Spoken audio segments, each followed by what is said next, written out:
Welcome to the Bitcoin Source today, the BTC Couple. Can we start things off by introducing yourselves? Yeah, so I'm Carla. I'm Walker. Those are our real names. And we run the Crypto Couple and the BTC Couple, which there is a difference. Thank you. Thank you for that introduction. So Carla and Walker, usually on this show, I ask people a couple questions in regarding to how they source their Bitcoin knowledge. And the first question I want to ask y'all is, where did you source your knowledge from, whether it be books, courses, or even people in the ecosystem that kind of inspired you to be better Bitcoiners? Books. I think for me at least, it was all across the board. I mean, I think podcasts were a huge part of just like the kind of my initial journey, because it's easy to put on a podcast when you're doing something else and kind of get slowly orange pilled that way. But I think it's well, as Carla said, books are one of the best ways to like really be able to dive in and go a little bit deeper. And, it's more impactful than maybe just a couple of tweets that you read online. Going back a bit earlier, though, if we're going to talk about also people and, people aren't necessarily just going to go pick up the Bitcoin standard because they're curious about Bitcoin. There's a lot of context in the history of the monetary system that also sort of primes you to be someone who wants to learn about Bitcoin. So I also had a lot of experience talking with my dad about the history of the Fed and a lot of tangential subjects, which I think help people get and are the original source before you start looking at Bitcoin books and Bitcoin podcasts. And books have always been my go-to for kind of gaining more insight. And I say that because there's a lot of noise in this industry. And I think that when you read a book, it forces you to be by yourself and be an individual and kind of focus in and harp in on what things about the protocol actually interest you and how you can make it better for the entire community. So I agree with that. Books have been instrumental in my orange pill journey as well. It's a shame that I think most people don't necessarily have the attention span to sit down and read a book, or perhaps are too scared to be completely alone with themselves and their thoughts and the words on a page. But if you can take the time and force yourself to, for a lot of people, it probably comes down to force. It's the best way to learn, 100%. And that kind of segues into my next question, which is what, you do as a couple, which is create content. And I think that kind of ties into the attention span type of scenario where people tend to be more visual now. There's a book out there called Living in a 3-Second World, and it talks about how distracted we are as a society. And I think that content, YouTube videos, quick little inserts are things that people are really gravitating to, especially the younger generation. So my question to you is, what inspired you to create Bitcoin content? So largely what you just said, even we find ourselves finding it difficult to just sit down and read a book because it's like, oh, Twitter just pinged, or, someone just sent me an email. And like, if this is hard for us, people who are very passionate and who actively try to do this, imagine how hard it is for the people who are already basically addicted to scrolling and swiping. And when we first started, we did start out on TikTok, actually, because, we were catering to TikTok attention spans, everything fast, quick.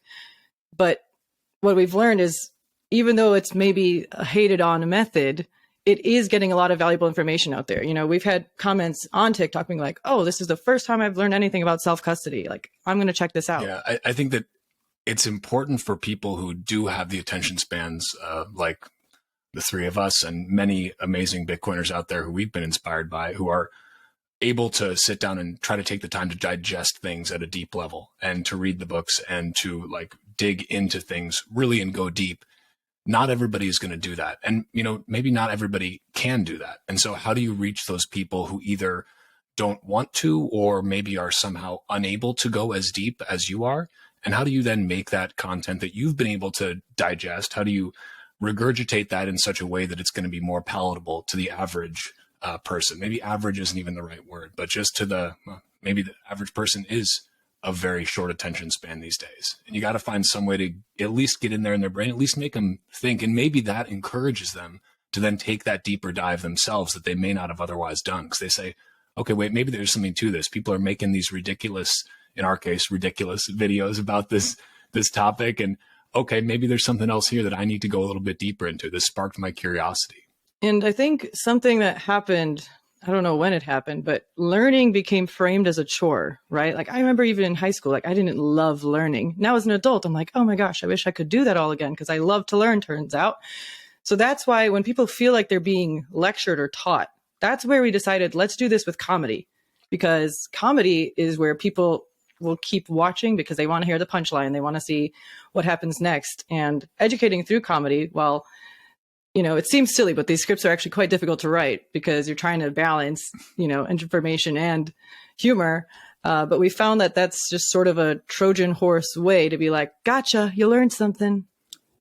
I think that's such a good point. It's like, it's such a shame that I don't know if it's the, you know, I think it's the system. Just the Beats system the in curiosity general. out of you. It does not encourage you to want to learn. It encourages you to want to do the bare minimum to get the grade or to, you know, get your little check mark. Yep, you did this. But it's like, did you learn anything in the process? And trying to encourage people to, you know, that's why we always, and not just us, every Bitcoiner will tell you, you know, do your own research. Like try to, you know, instill upon people that desire to go out there and learn. And you can't just flip a switch, but hopefully it helps a little bit, at least with comedy, putting some sort of bug in their brain. And we do that very intentionally, where we always have the takeaway message be, do your own research, because we're not here to tell people what to do with their money. So it's never going to be like, go out there and buy Bitcoin. Like, sure, we'll say like, stack sats, stay humble. But it's always do your own research, because I think even people will be surprised that once they go in the tip of the iceberg, like then you fall down the rabbit hole. And then people surprise themselves like, oh my God, I can't believe how much I'm reading about this, but I can't stop. You know, you as a couple, you use the Satoshi ethos and you kind of intertwine pop culture. So for an example, what really made me gravitate to some of your videos was the Star Wars analogy, which I think has like some of the top views for, you know, the little skits that you do. And I just thought that was just so freaking brilliant because I'm like a huge Star Wars buff.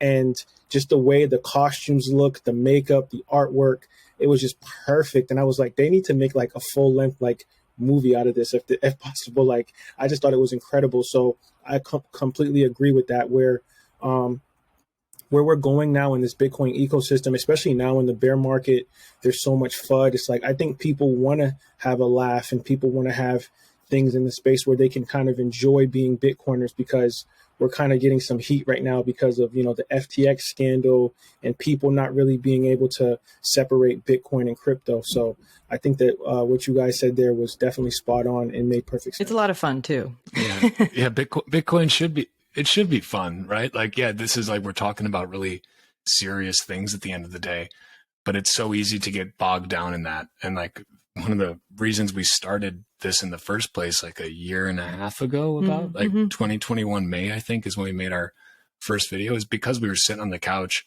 and had been lurking on Twitter. And this was like when things were starting to crash, you know, kind of in May 2021. Which is hilarious because compared to now. And now it's like, man, that was like a dip for ants compared to this now. But people were just so angry and like attacking each other. And we were like, damn, there's a real void here. And it's like both being able to make fun of the current system, make fun of the ridiculous way that many things work in the world today, but also laugh at ourselves as Bitcoiners and some of the, sometimes ridiculous and often very amusing things that we say with a straight face, but that to maybe the outside person sound completely absurd, just like the things that they may be saying sound completely absurd to us. So we got to laugh at ourselves before somebody else gets the chance. Most definitely. And what I love is like, you know, you being Bitcoiners, it kind of has opened up so many doors for y'all. And, you know, you recently visited El Salvador, and I wanted to ask you, like, what was it like to actually visit a country that has Bitcoin as legal tender? I mean, El Salvador is absolutely a beautiful country, a fantastic country. The grassroots communities down there are absolutely incredible with what they're doing. It's happening. That's what I like to tell people when we ask that question, right? It's not going to be overnight. Like how could that even be possible? But it is happening. And like, honestly, we were there in July and then again now in, what was it? November. Yeah. And, you know, we saw progress even in those short months. Yeah. I think it's funny how, especially, you know, Bitcoiners, we like to think of having a very low time preference. We don't expect the rest of the world to have such a low time preference. We know the mainstream media news cycle has like a shorter attention span than most 5-year-olds. But we as Bitcoiners should strive to really, you know, live that low time preference mentality. And it's very easy to go there. And, we found ourselves doing this at times, saying, wow, okay, maybe not as many merchants as I thought were accepting it. Or some of the people that I talk to have, negative thoughts about Bitcoin. But you have to think about the framing of it. Again, as Carla said, it's been just over a year now. So it's September 7th, 2001 was the legal tender day. That's not very much time at all. That's a quarter of a halving cycle. I mean, that is a drop in the bucket of time. And you are seeing, and I think what's the most inspiring is, as Carl said, seeing these grassroots movements, seeing local Salvadorans who are going out into their communities and who are fundraising, who are educating, who are creating content, who are writing stories, who are telling their stories, people who are coming back to El Salvador after maybe a generation away because their family left because of all of the violence that was exported from the United States. Seeing that change, and you can't be there without feeling the hope and the excitement that's in the air. Again, not everything is perfect, and how could you expect it to be? But adoption is happening. And, I think it's going to be amazing to see what happens in the next couple of years, because again, they are just getting started, and there are so many people working so hard down there and all over the world. This El Salvador and their quote experiment, as the media would like to call it, but their bold decision to adopt Bitcoin is inspiring people around the world in these other communities, Bitcoin Jungle, Bitcoin Akazi, all these incredible projects that are springing out of that inspiration that Bitcoin Beach created. And something that I actually think I've never actually mentioned before, but I find very impressive is, okay, so not every merchant in El Zonte even accepts Bitcoin. Not all of them do. But the fact that the ones that do still do, the ones from July to November, despite all the volatility and the price drop, and they're still accepting it. I'm like, okay, like you still have faith in this thing. Because that was one of my biggest worries, right? Like we're going to El Salvador at this Bitcoin conference when Bitcoin's in, 16? I was like, oh my gosh, is everyone going to be doom and gloom? And it wasn't. And that was really something. Yeah. And you see the technology improves too, in terms of, I'm not talking about Bitcoin base layer, but Lightning, and also those kind of like layer 3 applications, like the IBEX Mercados of the world, that you're now seeing pop up in more and more places with these really nice, sleek POS terminals that work exceptionally well. And you see that start to sort of propagate out, and just more people building. Like as more people build, things get better. And, El Salvador is really like they're testing live in production, right? Like it's not like, okay, Bitcoin's set, right? Bitcoin's good. We're fine with that. But the Lightning Network, there's a lot of work to be done. And there's a lot of work to be done in the application layer on top of that. And you see these changes happening really fast. But even just over the course of a few months, I mean, you do see improvements in this, which is really heartening to see. And another thing there, though, is also like we have the education side, which is Bitcoin is not crypto, but we also have to do Bitcoin is not Chivo, right? Like these third parties are not Bitcoin. Bitcoin's working fine, whatever issue, but it's like these are steps of an education. Yeah, it's just like, it's kind of like, the little gatekeepers to Bitcoin. The Chivo wallet allows, the populace to actually have access to Bitcoin. But, as they become more knowledgeable and sovereign, they can find out that they can kind of circumvent that and go directly to the source, which is important. And I think that Salvadorians, I think Max Kaiser just had an interview with Carlson Tucker, and he pretty much talked about the crime rate being dropped by 95% in the country, which was kind of a big thing that people were worried about, hearing about the gangs and all the, high crime rates. And I think that Bitcoin is kind of being championed for not only reducing crime, but just allowing that peer-to-peer transaction to go on in a free market without, corruption and third-party centralized entities kind of taking a piece of the bit off. So it's just a beautiful thing to see. And I'm just grateful to see, creatives such as yourselves going down there and being able to kind of, live the dream of what a lot of Bitcoiners are trying to do. Yeah, it's amazing to see just like folks like Max Kaiser or any of the, let's say, big name Bitcoiners who are down there and adopting Bitcoin. Like, they really are such vocal spokespeople for what El Salvador is doing. And there probably hasn't been a time in any El Salvadoran's recent memory where you would have so many, Westerners or from the so-called developed world coming to your country and then speaking so positively about your country and being inspired by your country and going back and going on major news broadcasts and trying to tell as many people as they can about the great things that your country is doing, like that means something to the people there. And to, it's not just this, little, it's a small country, but they're having a huge outsized impact on the rest of the world. And I think that that is something that is so powerful. And again, as you said, with the crime rate dropping, the question we would get asked, like, we went there in July, and I think, everybody was asking us, okay, are you guys worried? Like, I hear it's really dangerous there. And we're like, not really. Like, the crime rate's been going down. And we went back, again, and same questions from people, oh, are you worried? Like, no, we felt perfectly safe the entire time we were there in July, not worried about it at all. And again, we also have to be balanced in the way we Yes. look at it, though, right? Part of the reason we went in July was because, you had the FUD on the media side, you had the hopium on the Bitcoiner side, and we were like, what's the real story? And, the truth's always somewhere in the middle.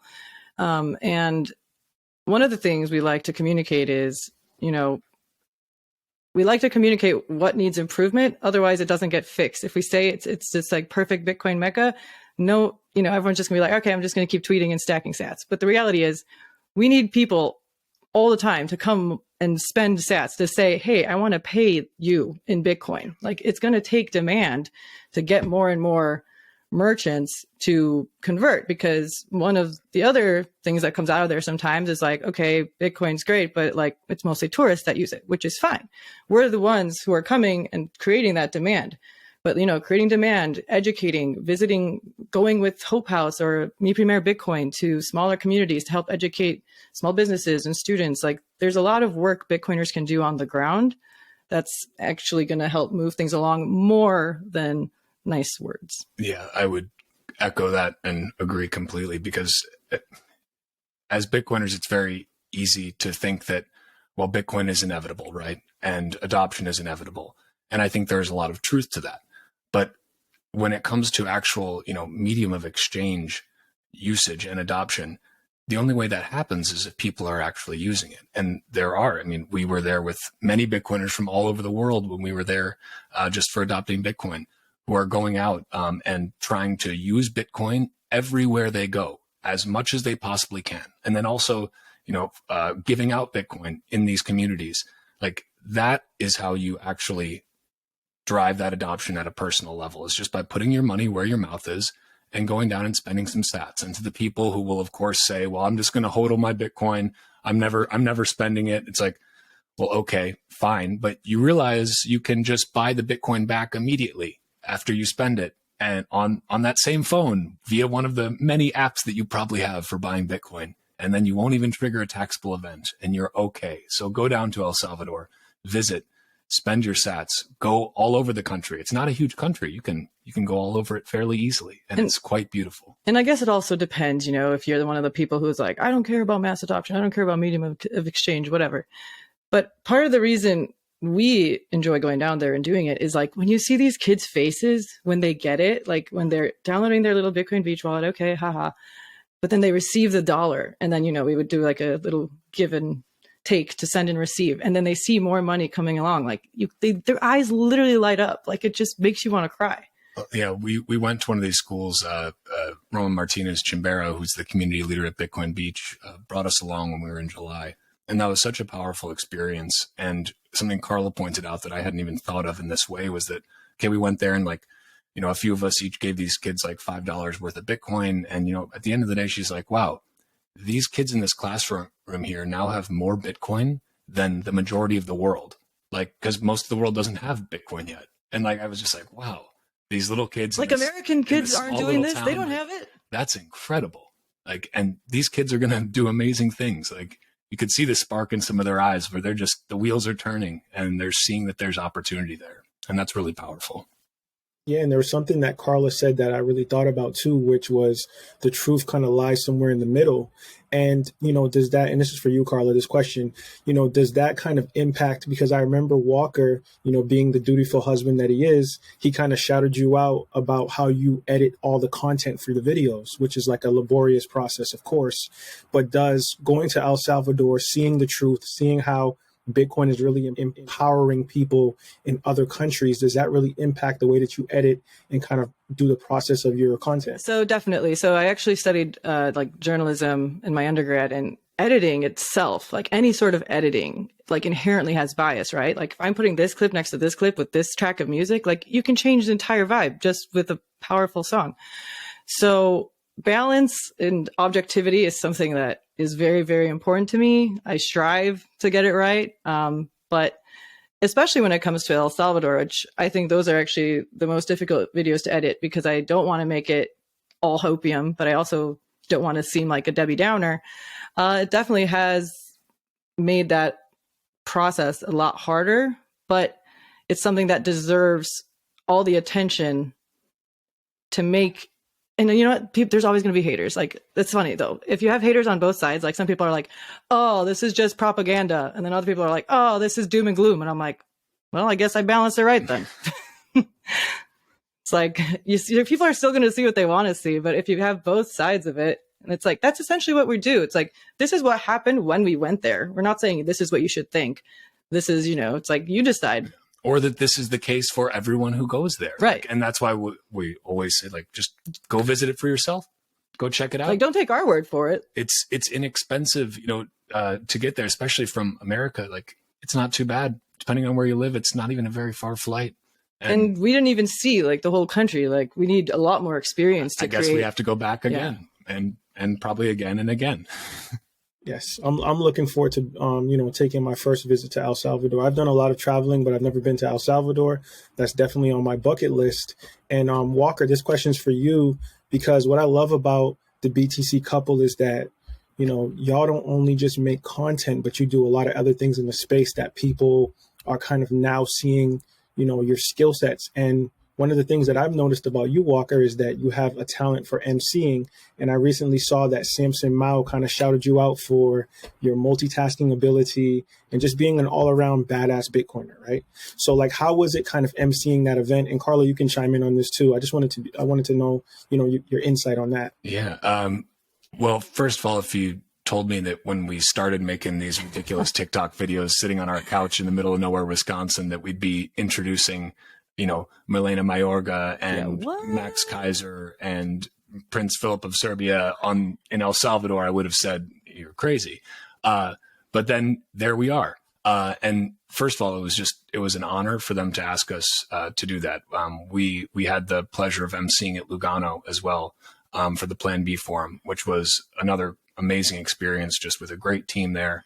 And again, an opportunity to meet incredible people. So in terms of what I try to do when I'm emceeing is, well, what we try to do is keep it interesting. He's in a zone. Backstage, I am in a tweet frenzy zone, because something I realized that was kind of missing from a lot of these conferences is there's so much amazing stuff that is said just kind of off the cuff by these great Bitcoiners that you have on stage, who maybe didn't necessarily write something down, especially in these panels.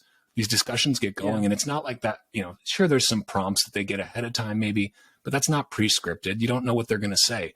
And oftentimes, so many of these things will get lost, like these amazing little tidbits of knowledge that they just came up with on the spot. And let's be real, a lot of people don't watch recordings. And a lot of people do not watch the recordings. And so I thought, well, what's something I can do here as I'm just hanging around backstage? Well, let me just pick out the best things that I hear and try to tweet as fast as my fingers will go. And get that stuff out there for people. And I'm glad that people have really liked that.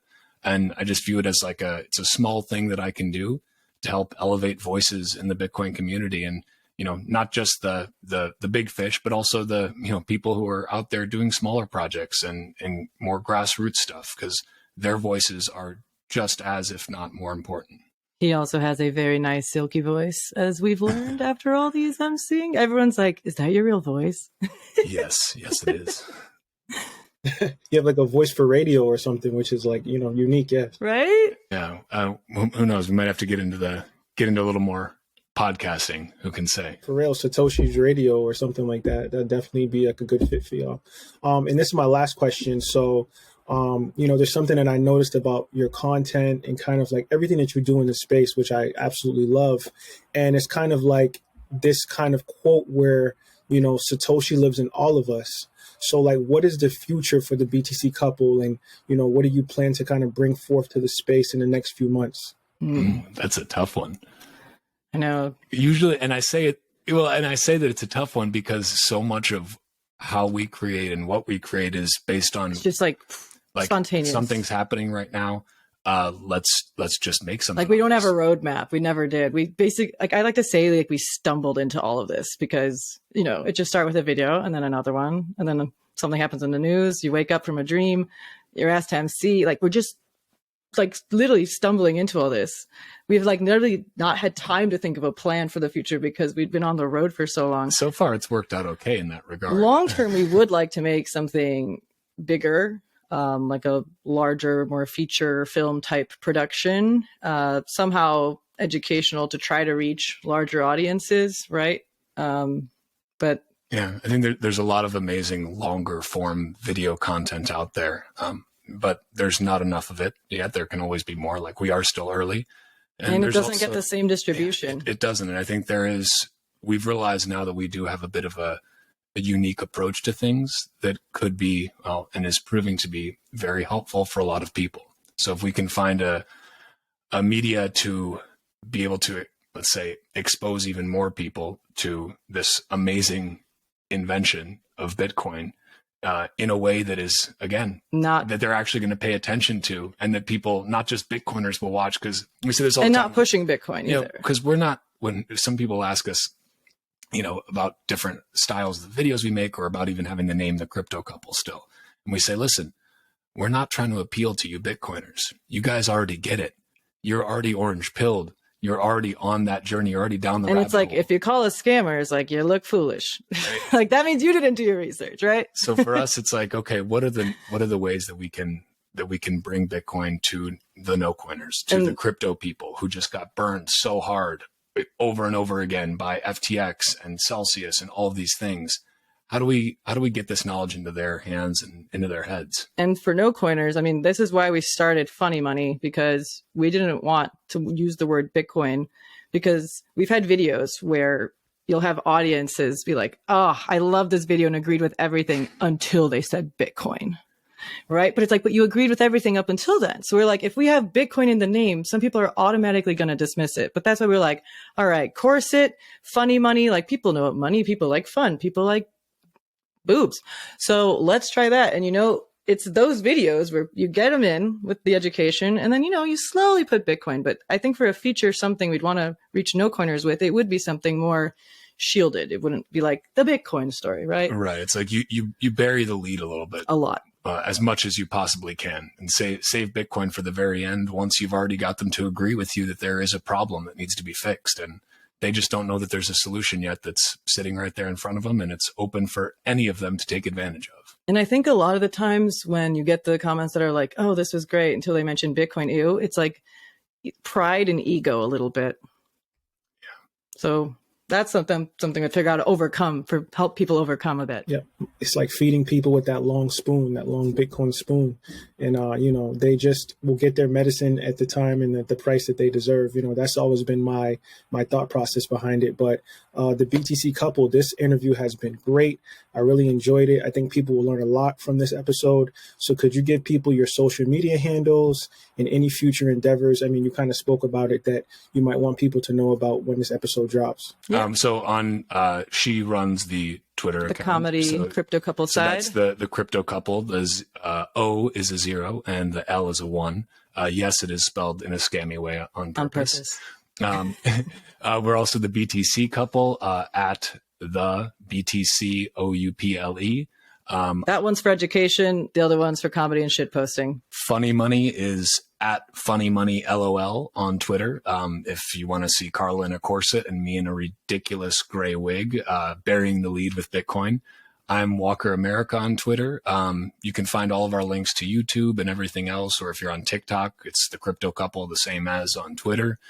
And we'll let you know about what's coming next. Well, we have some holiday songs coming this month. We do have some holiday songs coming this month. That's the soonest, I guess. Yeah. So, yeah, get ready for a couple of those. There should be some fun ones. They're going to be a bit spicy. Yeah. With Bitcoin in there, but let's say there's a slightly different focus. Yeah. So keep an eye out for them. Nice. Once again, thank you for taking time to be on the Bitcoin Source, the BTC Couple. Have a good one. Thanks for having us. Thanks so